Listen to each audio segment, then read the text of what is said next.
Tous les regards sont tournés vers les parties sud-soudanaises pour le moment.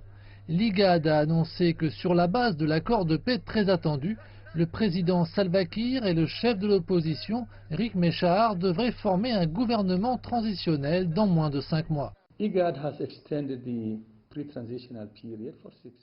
L'IGAD a prolongé la période pré-transitoire de 6 mois. Il nous reste maintenant presque 5 mois. Maintenant, après 5 mois, nous essayons de former ce gouvernement. Après avoir formé le gouvernement, nous travaillons également très fort pour la fin de cette période de transition et organiser des élections, organisées justes et libres dans le pays. Les vainqueurs devraient en fait former le gouvernement de la République du Soudan du Sud. L'envoyé spécial Ismaël Weiss estime qu'il existe aujourd'hui un environnement relativement paisible au Soudan du Sud afin de mettre pleinement en œuvre l'accord de cessation des hostilités de décembre 2017.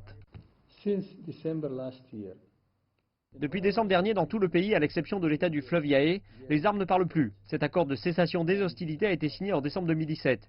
Depuis cette date, presque toutes les parties, à l'exception du NAS, du général Thomas Serilo, respectent l'accord de cessation des hostilités. Cela signifie que maintenant, et même depuis le milieu de l'année dernière, il y a une paix relative en 2018 dans le pays. Il faudra encore beaucoup de temps au Soudan du Sud pour sortir de la crise, même s'il existe une énorme difficulté de financement pour la mise en œuvre de l'accord de paix.